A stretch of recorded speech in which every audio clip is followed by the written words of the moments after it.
Good morning. So, picking up a little bit on this background, when I moved to Dallas and was working for Mark Cuban, right before we went public, we had our pick of the litter, so to speak, of local gurus that we could go talk to and be mentored by. I, in particular, was interested in an offer made to us by the late, great Stanley Marcus Jr. Stanley was the son of the founder of Neiman Marcus. You know Neiman Marcus. You go in there to spend $25 and you walk out with a $2,000 suit you cannot afford. Okay? Tremendous CRM acumen. Tremendous customer relationship reputation. Mr. Marcus was also a student until the day he died. I'll never forget, this goes back about 14 years ago. We were having lunch one day in Turtle Creek, and I was just getting ready to go to Yahoo. And we were selling the company to Yahoo. I was going to be one of the guys that moved out because, as you know, Mark had other aspirations, mostly dancing and basketball. And Mr. Marcus said, I'm going to give you 2 pieces of advice about growing a big business that's completely dependent on happy customers. So think about this for members. He says 2 things. Make yourself emotionally attractive. Too many people focus on being technically attractive or financially attractive to their customers, and they fail every single time. Make yourself emotionally attractive, he said, and you'll keep customers at the top of the market and the bottom of the market. Long after people forget what they did for you, they always remember how you made them feel. So it's really important to connect with people at an emotional level. Second, he said, you don't have competitors. You have competimates. Competition will kill you quick and slow because the customer always suffers. You can't hate the competition enough to improve the customer experience by 1%. Learn from your, so to speak, competitors and get leverage on the customer experience. He gave me an example from a book at the time that I still think is incredibly relevant to everyone in the room. It's called Co-opetition.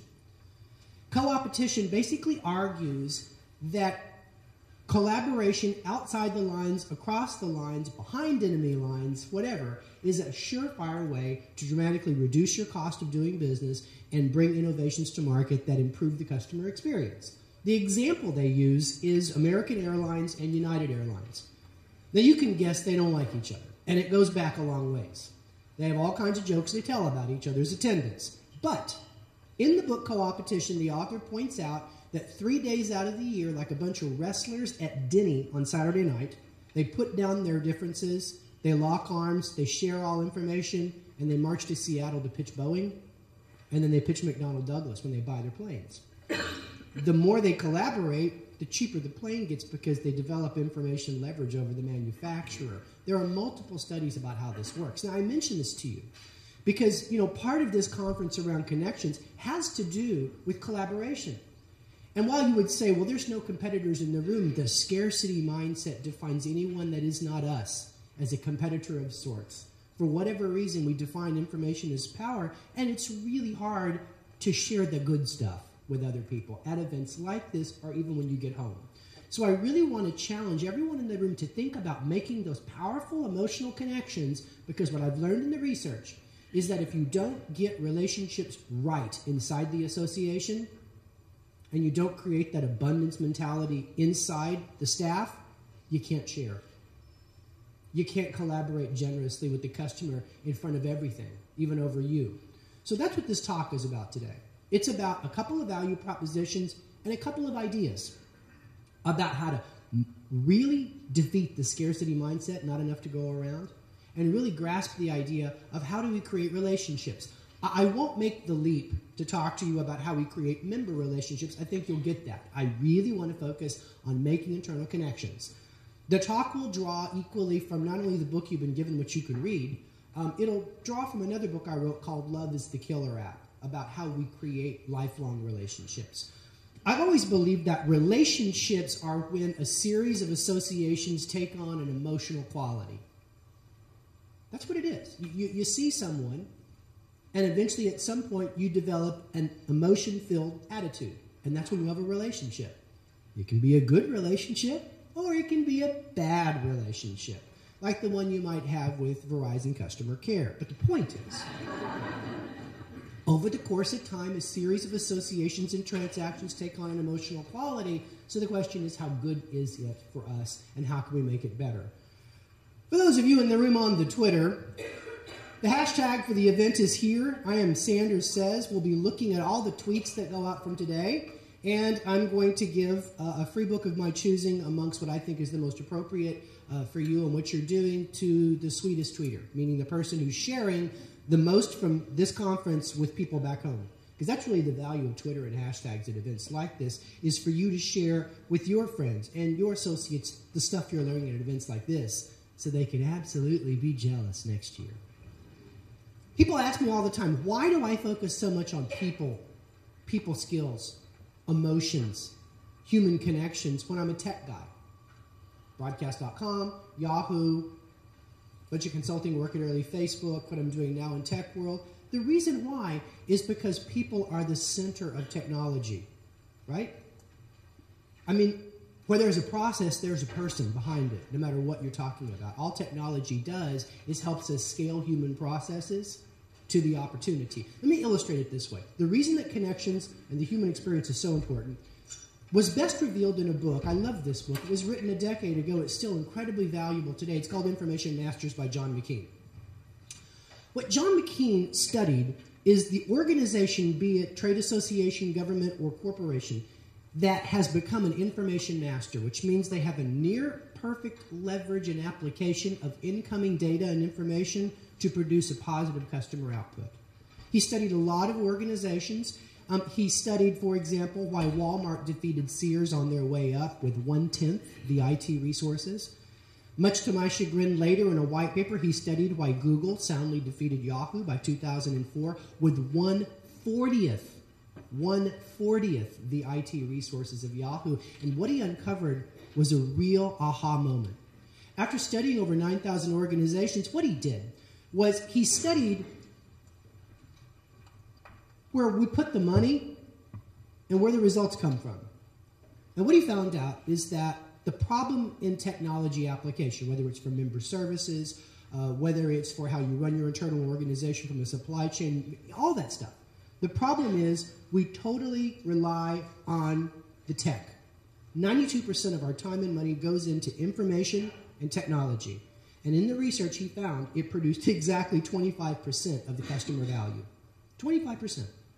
What he found in the research, which is so interesting to me, is that a 2% investment in getting the right people on the bus to come to work and try every day and bring their innovations to work, a 1% investment in developing a culture that cares about the member and the customer first, and a 1% investment in leadership quality, that 4% produced twice as much of the outcome as the other 92%. This is why when I talk at events like this, especially thinking about a lot of the roles you have at your associations, I really hammer home the idea that it's all about how we connect with other people and the realization that human beings are filled with emotions and fueled by relationships. And if you get that right, as Mr. Marcus told me, you can accomplish anything inside your organization. Leadership, though. You know, you hear so many definitions of what a leader is, right? What I'm really more interested in is what is our role as a leader at the association? What is our role? The best one I've heard in terms of all quotes came from Napoleon. Widely quoted, Napoleon said that the leader's role is to define reality, then give hope. Now stop and think about that for a second from a leadership standpoint. The best leaders you've ever worked with or for had that ability, that unique capacity, driven by intellectual quality, driven by emotional intelligence. They could absolutely tell you at the bottom what the real situation was and face the worst case. But at the same time, they always found the opportunity. And not the political spin, they found practical opportunity. And what these leaders possessed in the modern research, as they talk about this idea, is that the leaders had two kinds of talent. They had technical talent, education, experience, the ability to grasp the way that the organization, in your case the association, works, the technicals of the business, whether it's P&L management, technology management, you name it. And that's about 30 to 35% of what makes you effective as a leader. The hard one is emotional talent. Emotional talent is a combination of emotional intelligence and generosity. When you can control and manage your emotions, When you can become empathetic and responsive to other people's emotions and you care about being positive, anything is possible for you. And it's a huge talent opportunity. Now, for those of you in the room that think about membership benefits a lot, I just want to stop for a second and say this transfers. This point transfers. I always ask organizations that I work with, especially trade associations in this new "what have you done for me lately" environment members tend to have for their annual dues and other such, is that there's several value propositions you sell to members. There's a financial value proposition, meaning price versus value. You give them an uptick in how they accomplish whatever they're trying to do. There is a technical value proposition that has to do with your products and how they're featured and what you're able to offer them at a technical level. And there's an emotional value proposition, the EVP. And that's the one that a lot of us don't sit around and think about a lot. What is the emotional experience of being a member of this association? What is the emotional experience at coming to our annual events? And once we realize that, we begin to think about everything differently. So I've spoken at events and they've realized, wow, the reason we have a hard time recruiting talent is that we've only got a decent financial value proposition. We have a horrible emotional value proposition. So I just really want to challenge everyone in the room to be creative. And when you get home, just think about this idea of what is your emotional value proposition and what are you doing member-facing to make the association emotionally attractive. And emotions are very important when it comes to convincing people. There's a wonky professor called Broadbent that years ago developed a theory called Broadbent's filter, and it's very true. Broadbent's filter came before the explosion of media that we get bombarded by every day. Broadbent's filter says that as human beings, we try to protect our attention space by not listening to most of what we hear, believing a very small percentage of what punches through, and valuing even less. And it's a very, very thick filter. That's why you don't hear 80% of what comes at you every day. You don't believe 2/3 of what gets through every day.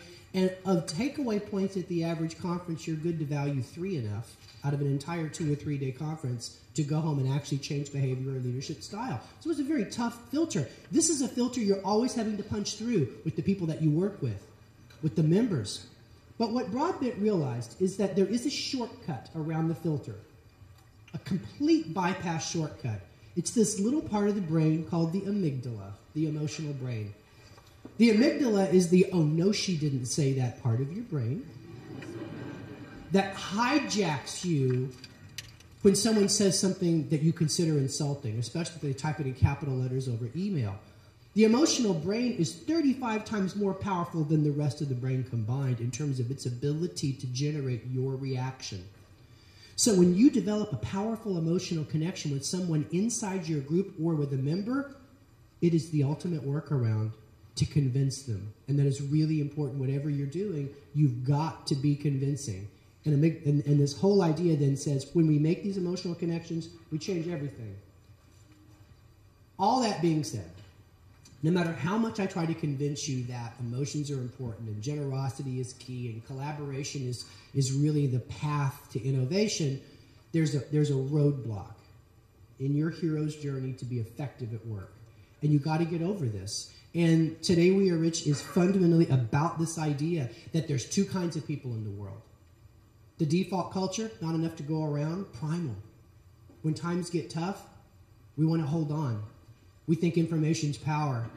We focus a lot on what other people have. Most of our conversations at work talk about what we lack, whether it's budgets or resources. We become very emotionally outraged at our competitors, mostly because there's not enough to go around. And the scarcity mindset is the enemy of collaboration and relationship building. It is the enemy of generosity. Today We Are Rich really says that there's 2 kinds of rich. There's rich in a money sort of way, which comes and goes, largely beyond your control, and the rich people will tell you for a fact it will not make you happy. And then there's the other kind of rich in meaning. Rich in meaning is when you believe there is enough to go around, enough to share, and only in the moment of sharing are you really worth anything. This is a real accomplishment psychologically for you to believe, regardless of the situation, that there is enough to go around. You know people that have come down with scarcity, they're lackeys. You talk to them and all they talk about is what they lack. They're incredibly competitive. They're competitive with people that they actually work with. They like to describe other people's success as a lucky break. You know those people that got a real bad case of luckitis? The scarcity mindset has to do with their inner dialogue too. They're filled with fear. That's what motivates them. They focus a lot in the morning over the brushing the teeth experience that leads to the mutters all the way to work, about all the stuff they don't have, and they end up focusing on the wrong things. The abundance mentality is the key, and I'm going to show you throughout the course of the talk that the number one way to develop an abundance mindset about things is to give. Because the more you apply generosity as a practical way of dealing with everything, the more at the next bottom, you will be the phoenix in your group, not the fodder. At the next bottom, you will be that leader that can really give practically based hope. Now, I promised all along I was going to talk to you about how we make these connections. So what I want to do is kind of outline how relationships are built, how connections are made between people, and how they're maintained. These are 4 things we have to get right in forming a relationship, making a deep connection, maintaining that connection over time.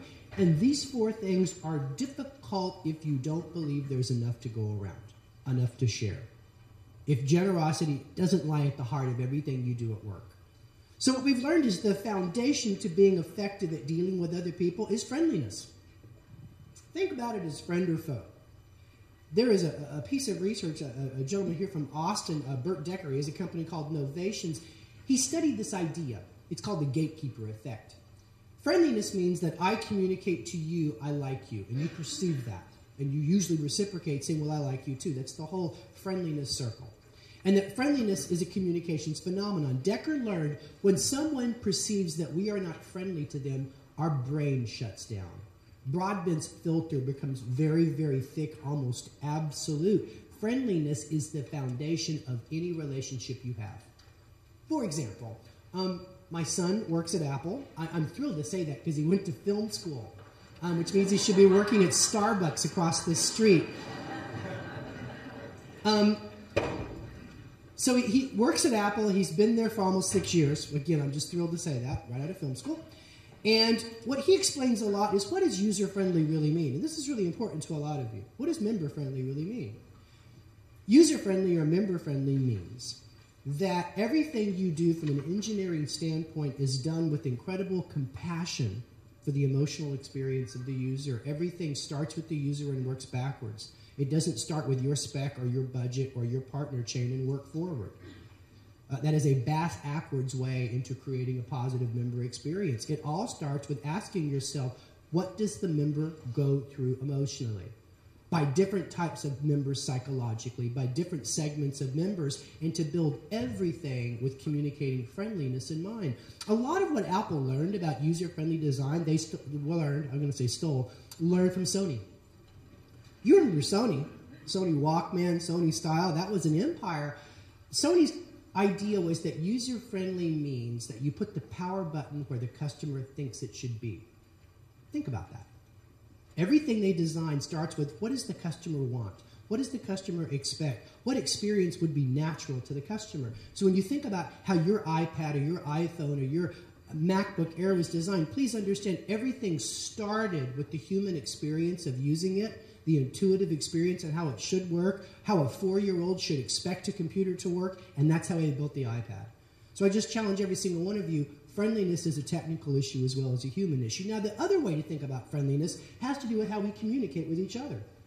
Because I've worked with some associations, and I won't name any of them specifically, that have a negative relationship culture internally. There's a lot of reasons for it. Sometimes the executive director is just horrible at smiling back at junior people. Sometimes it's because they have a what have you done for me lately kind of mentality. Sometimes it's because they actually think they're better people than the members they serve. I've dealt with these associations, and it's a cultural issue. Culture is the way things are done around here as transferred by leaders. But what's so interesting about the association culture or the corporate culture is it is created by how we communicate with other people. So I want to talk a little bit about friendliness over email. A very sensitive subject, but a very near and dear subject to my heart. Have you met people in your life that, like, if we were just talking face-to-face, they're incredibly friendly. They make eye contact with you, very positive, open body language. They smile a lot. And then the minute you get them as a pen pal over BlackBerry, you want to kill them. You know those kind of people, right? See a lot of them.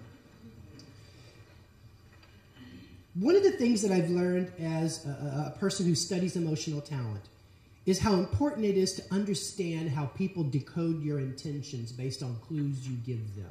Are you a friend? Are you a foe? Are you a coach? Are you a dictator? Are you a partner? Are you a parasite? Do you appreciate them or do you merely need them for their dues? All these things we communicate to people through leakage.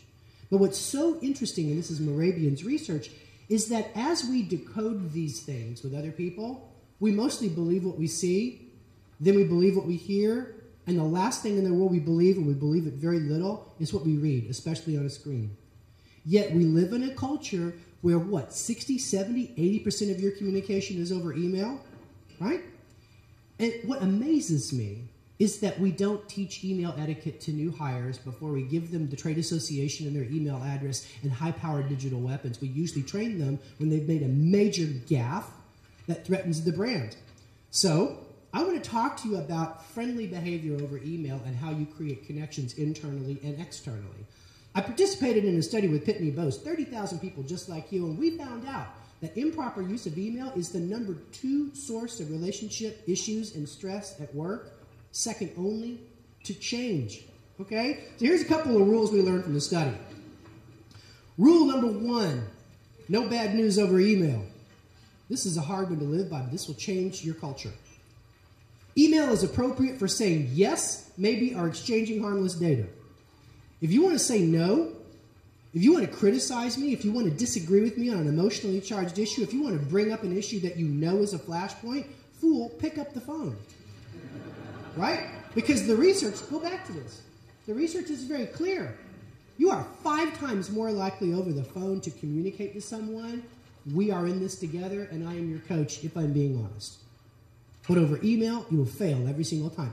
Now, I know there's no one in the room that suffers from this, but the other thing I've learned about email is it creates a bunch of passive-aggressive people. Like, there are people in the world that will say things over their laptop or BlackBerry to you that they would never have the guts to say to your face. I've met people, especially in engineering cultures, that are as brave behind their laptop as my toy poodle is behind a plate glass window. Okay? So it's very important to remember that email is completely ineffective in the emotional arena. Second rule, break the thread with a phone call. Come on. After 2 exchanges back and forward, you're not getting it right, and your whole theory that you're saving time by not picking up the phone is kaput. It's a terrible emotional experience for someone to get caught in a threaded conversation where they have to keep skimming down, and a lot of bad things happen because you kind of lose track with the conversation. You talk about how the people in legal are a bunch of idiots on the first email. On the 15th email, you forget about that, and who do you copy? That's right, you copy the legal department. Third rule, stamp out reply to all. Do you feel me? This one should resonate. In the research, we found that reply to all is used correctly about 12% of the time. Tracking on a project where it needs to be tracked. The other 88% of the time, here's how reply to all usually works. Someone sends you and 7 people that work with you at the association an email about a conference call that they want to have tomorrow at 10. The first yahoo that replies to all and says 10 doesn't work for me, 9:30 would be better, elicits a firestorm of the meetings until you reply to all, everybody stop doing it, and you're the one that gets in trouble. Reply to all is one of the most wasteful uses of information technology we have today. In fact, when we did the research, we found that for CEOs or executives, they use reply to all even when there's only one person in the to line. I guess executives feel like that reply to all is their little private cable, subscription channel to the world. So really focus on how do we get rid of that. And I put that in my signature for a few years at Yahoo. Stamp out reply to all. And it really helped change the culture. Don't be sending emails at unprofessional hours. Now, for global organizations, I make a caveat. But generally speaking, what we learned in the research is if you've got a time management problem and your meetings go 2 hours when they should go 30 minutes because everybody's holding hands and trying to build consensus, that's your problem. Don't make it your employees' or your members' problems. We learned in the research that your employee would rather get 15 action items first thing Monday morning than 1 email every hour and 15 minutes starting Friday at 5. One of the key things that drives away young, smart people in organizations is interfering with their social life. Very important to the 26 to 35 crowd today. SAS Institute is considered the greatest company to work for in the United States, and most recently one of the top 3 in the world. They have a unique policy. No evening, weekend email to be sent is allowed. When a person is on vacation, they aren't even copied. It is saved. It's called work offline in Outlook, for example. Every client offers you the ability to do this. And what it does is it allows a new value proposition, an emotional value proposition, that when you work here, you get the weekends off. And nothing will get the significant other of the employee on your side more than a rule like that. Last one. When in doubt, leave the safety on. Because you will not put it in draft and pray or sleep over it. Because when we looked at the research and looked at the videotape, 7% of all nasty grams don't have a period on the last word of the last paragraph because we think the send button is the exclamation point. When you're writing a note and you're a little bit upset, because 85% of all negative notes we send are replies. We don't sit down to write a negative note except in rare situations. It's usually a firestorm going back and forth, and you could tell because your hands are curled up as you're typing. You delete the name in the to line. Delete it. You can't send it now. That will give you one more chance to ask yourself, do you really want to see this cut and copied and posted on Facebook? So friendliness is the beginning of an organization's excellence internally, whether it's done in how we interact with people, how we design the member experience, or how we communicate. The second thing you have to think about is relevance. Relevance is really important to a relationship because humans are pretty utilitarian. You've got to be able to give them what they need when they need it. When you fail to do it, then you become like Fresca. I call it the Fresca effect. At some point, the marketing just doesn't sync up with what people want. It comes down to something that Dale Carnegie wrote, and we were talking about this before I came up today. He used to always tell people in the relationship world that you will accomplish more developing a sincere interest in people than you will accomplish trying to get people interested in you. So it's incredibly important for you as association executives to stay on the top of your game. Readers are leaders. One of the things I admire so much about Affiniscape is their dedication to reading. Not their dedication to skimming and reading blogs, but reading books, because book readers are more relevant people. I'll explain why. The American Booksellers Association went out and did a study a few years ago, average folks like you and I, and looked at our book reading habits, and they learned something that's pretty interesting. The average business person, the average employee of an organization, reads cover to cover 0.7 books per year in business or career or advice. 0.7. They read more on the fiction side, like, you know, The Girl Who Kicked the Hornet's Nest. I mean, we tear through that, but we fall asleep on the plane, on the tarmac with the book against our chest, 15 pages, and, you know, into the book switch. We don't read business books because we live in a new blog world where we want to eat stuff bite-sized. But what they learned in the same research is that if you looked at chief officers of organizations, CEO, COO, CFO, the average CXO officer at a Fortune 5000 company reads 6.7 business books or advice books or technology books cover to cover every year. And I learned this working for Mark Cuban. Say what you want. The guy is a walking encyclopedia. When I met him in 1996, he had already read over 70 books on the information revolution. You mention a book. He not only read it, he read it like a student in college. He could tell you the kernel of the book, the 3 takeaways of the book. And that's where I really learned the idea that the commitment to study change, the commitment to study your own performance is the thing that makes you generous. Because when you keep piling on fresh information every day from well-written books that are relevant to your people, you become incredibly generous with information. Most of the people that believe information's power haven't had a good idea in 6 years, okay? So it's really important to think about reading. I actually have a book list I put together with you guys in mind. 5 books I think that are incredibly relevant to your environment right now. They're not typical trade association books, association management books. I promise you they're from a wide variety of sources. And if you would like that book list, you got to email me. I'm tim@timsanders.com. I want to say one more thing about relevance. For the next generation, relevance is also a platform issue. You got to serve people information, education, and content in a way they want to be served if you want to be relevant. And we live in a world where things are changing very quickly, and we have to ask ourselves, how are we doing with our Facebook page program? Do we actually have a draconian policy at work that no one can use social media, and we actually expect to hire someone under the age of 30 that's smart to come work for the company? How relevant are we in the context of what's going on in communication worlds out there today? So that's why I talk a lot about these ideas, but that's why it's so important to make sure your value propositions are correct to attract the right people into your organization, to demonstrate a sense of trust in them that they'll do their job, and to serve people in a way they want to be served. That's why it's so important for associations to become socially driven and mobile device friendly in the future. That's all a part of how you develop relevance as an organization. And that's another way you're going to make a practical connection. The third way that you make a connection is through generosity. There is a sociology body of research. If you Google it, because Google is a verb for search. See, I have the abundance mentality about that. You Google a phrase called norm of reciprocity. You all understand, of course, when you Google a phrase, you always put it in quotation marks in Google so you get an exact match and not every word that has norm on a website. Norm of reciprocity will show you a mountain of research that proves that about 9 times out of 10, when you're generous to someone, they give back or pay forward. Now, your ego hates to be deceived. Your ego hates to be taken advantage of, so for many of you, it may feel like half, but the data says it's 9 times out of 10. And it really supports my point of view about people. People are good. Human beings are kind and they love. The only time they take without saying thank you or paying back is when they're suffering or under a bad influence. So it's really important to understand that you can't outgive people if you're smart about it. And as you give, it's an expression of what you have. French philosopher Gide says that which you cannot release possesses you. So when you say to yourself, I'm going to go to work every day and I'm going to be generous to my coworkers, we are going to be generous to our members, you are fundamentally forging the most powerful bonds of a relationship. Now, I mentioned before you got to be a good giver, not just a stupid giver.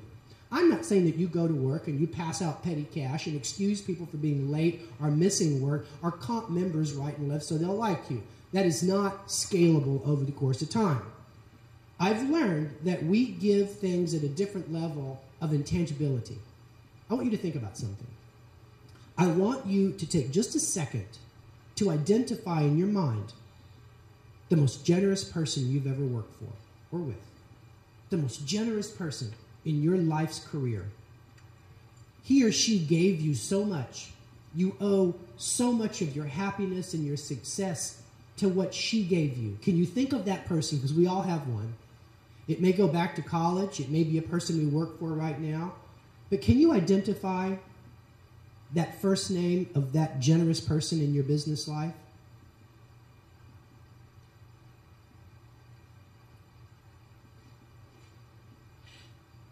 Now let me ask you a question.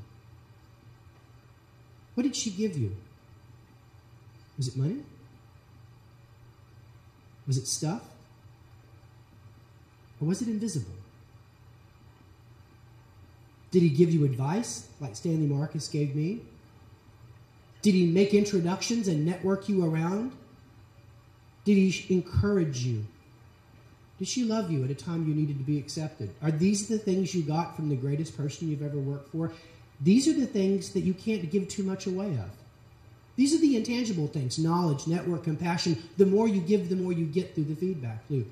Or as Mr. Marcus told me one day about mentorship, he said, you will never get dumber by making someone else smarter. I recommend books a lot. I've been doing it for a decade. I met you 11 years ago. I was talking about it back then.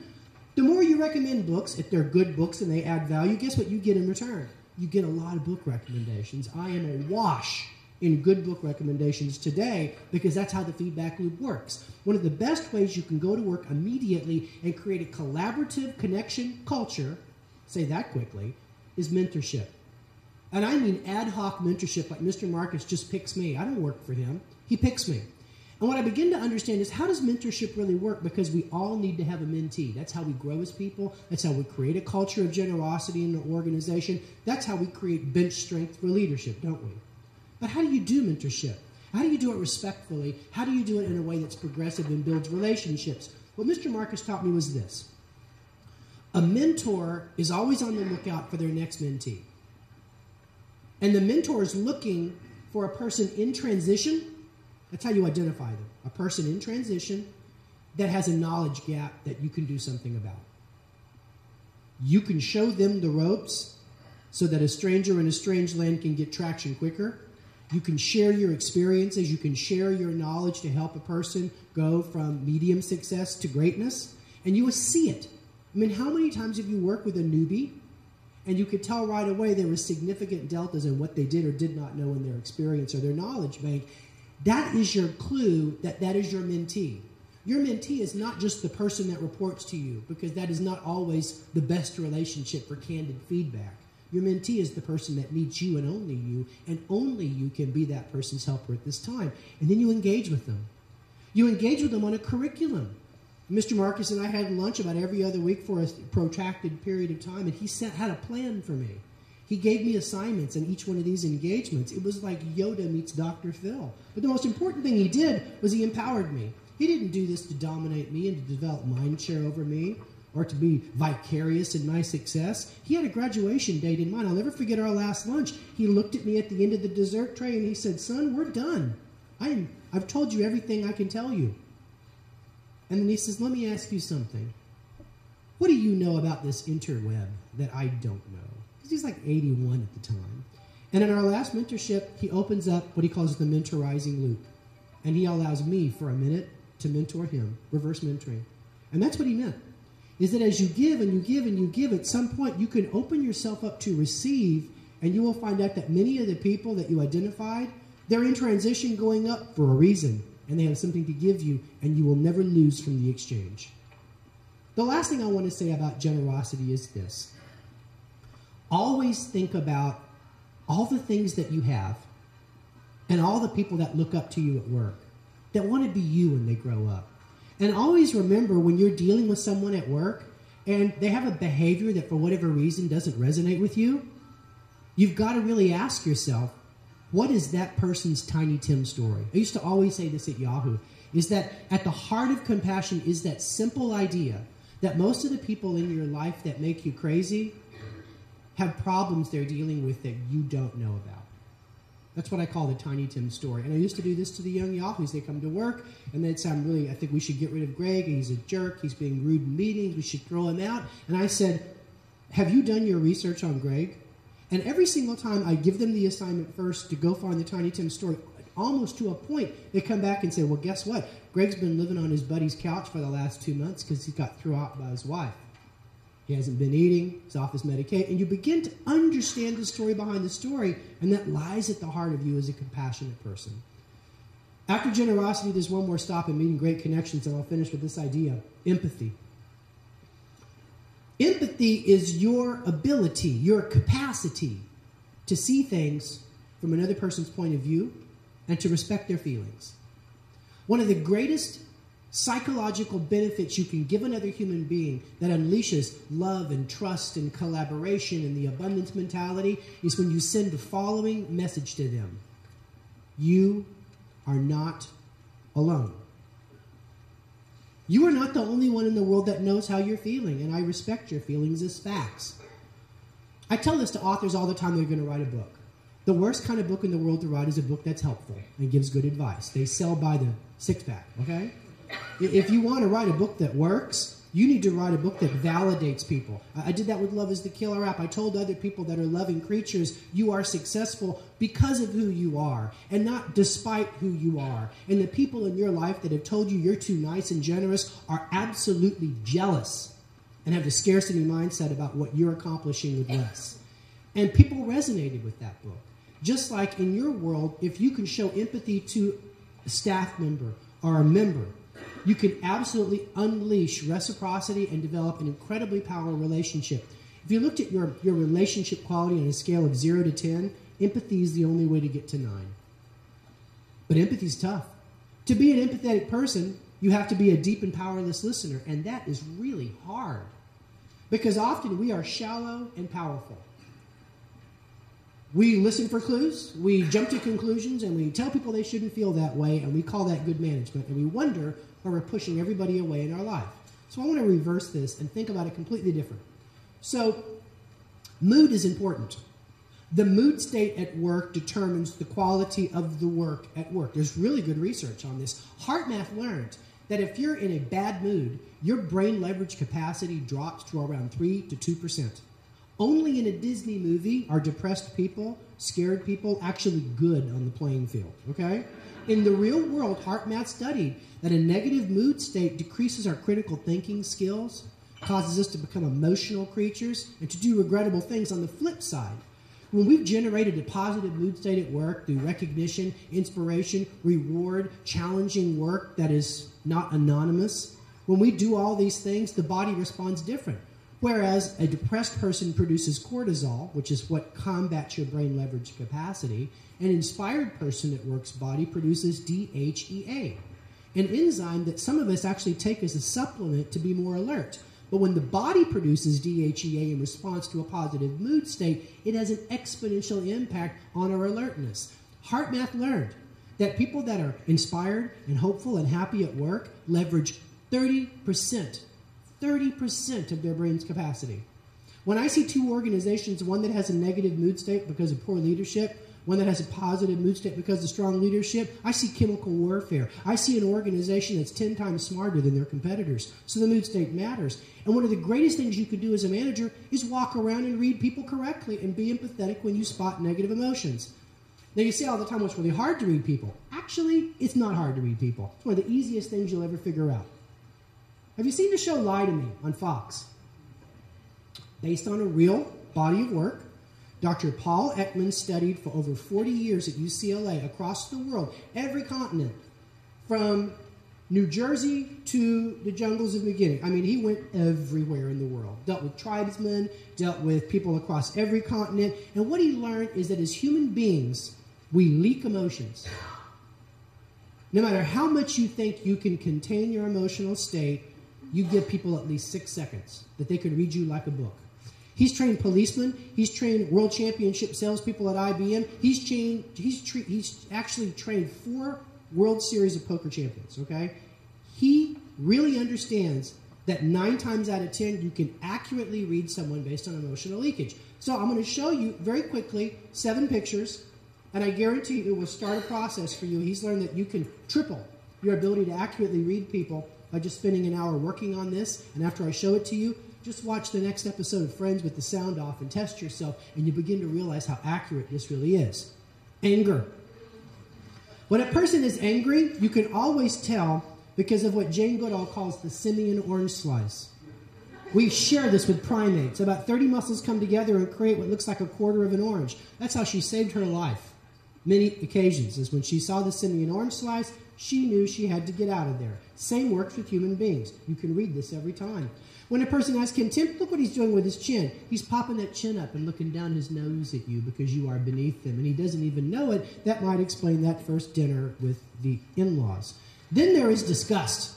When a person is experiencing the saturation point of negative emotion, they develop what Ekman learned is Crescent and Symmetry. You see the shape of the eyes and the eyebrows? That's like flaring your nostrils. Very few of you can do it on command. All of you will do it in a moment of disgust.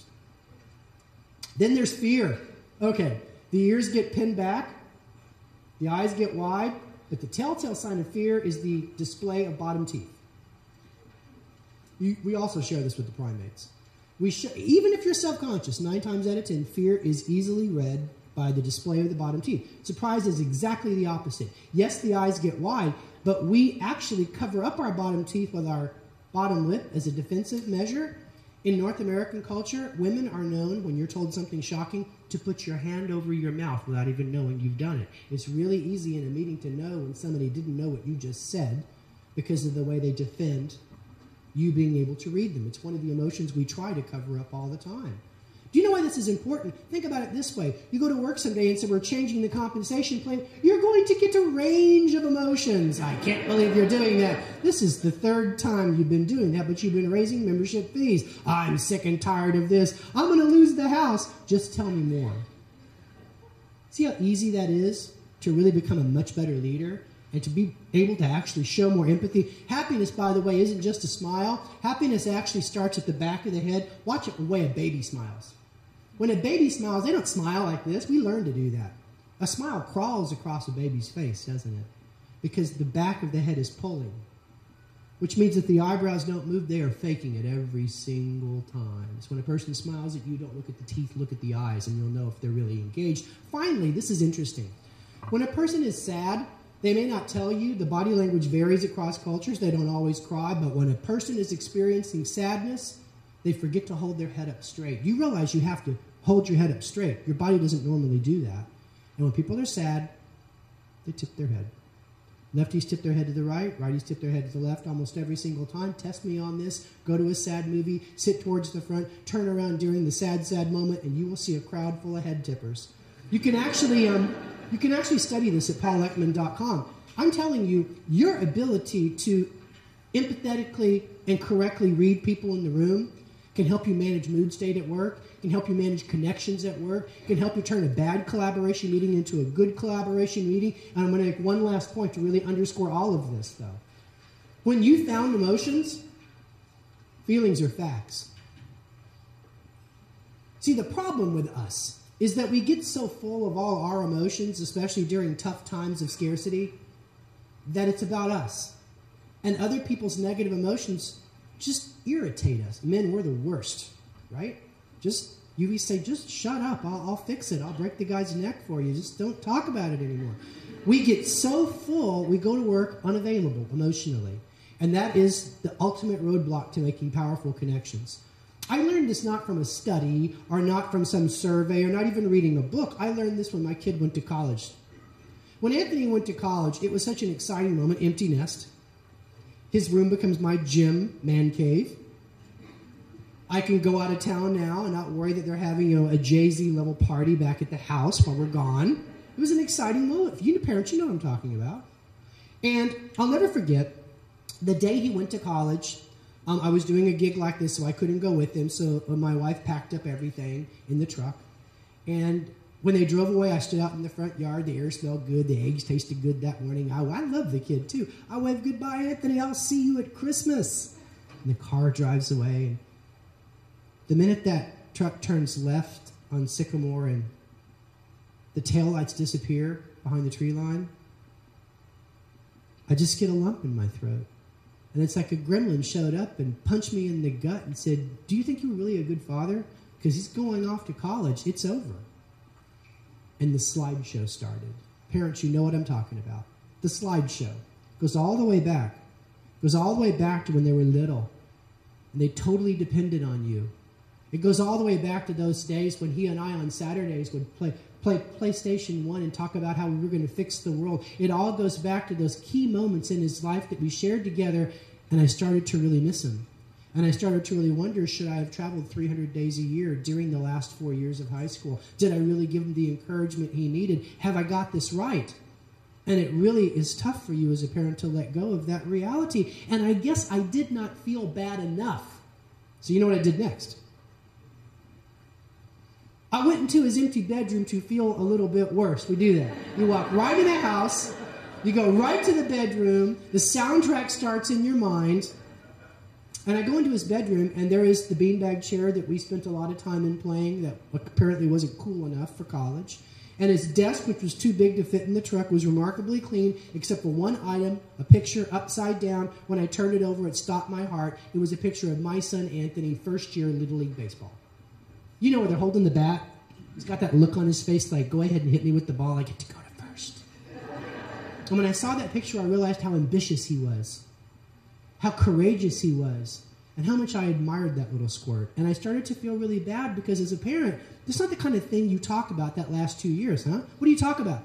Test scores. Where are you going to go to school? Film school. Are you crazy? You should be an accountant. And you have all of those discussions. And so I look at that picture, and I realize I might have got it wrong. And I missed him already. And I just wanted to turn back the hands of time, even a year. You feel that way in that moment. And so I sat down in his beanbag and I start to cry. You can't keep these emotions to yourself. So I call who I think is my best friend in the world, who is technically James. And I call him, and I'm trying to tell him how bad I feel, and I'm blubbering, and I know Anthony's gone to college, and I miss him, and I think I wasn't encouraging. And he just jumps all over me. He jumps on me like Dr. Phil. He's like, Sanders, you are pitiful. Get over it, son. I met that boy on many an occasion. I am surprised he got into an accredited university in the first place. He goes, look, you shouldn't feel that way. In 7 to 10 years, that fool is going to be off the payroll. In fact, you guys need to go out. And I hung up on him. Middle sentence. Boop. Just like people at work hang up on you when you tell them they shouldn't feel that way and that you're going to fix everything. Nope. Our little poodle, Mr. Coco Chanel, who just wants a job and table scraps, is running down the hallway that exact minute, and he makes a visual just like your dog or your 5-year-old that dad's crying and it's time to go to work, right? He runs into the bedroom, runs into my lap, puts his little poodle head against my chest as if to say, I miss him too. I'm so bummed out, I think. And I just sat there and he felt bad with me for a moment. And an hour later, it was gone. It was gone because that's how empathy works for people. When you can learn how to say, I'm sorry, period, to a person who's suffering emotionally, you have no idea the gift that you've given them. And the reason we love our pets and the reason we love our kids is because they're emotionally empty on the inside and they catch our feelings. And that's my final challenge to you. When you go back to work, if you want to make powerful connections and create that ultimate collaboration environment, just be a little bit empty on the inside and make yourself emotionally available. And you will accomplish what Mr. Marcus told me. You will make yourself emotionally attractive. And from that, good things will follow. Not just for you, but ultimately from the members that depend on you. Thank you guys so much. It's been my pleasure to be with you today. Thank you.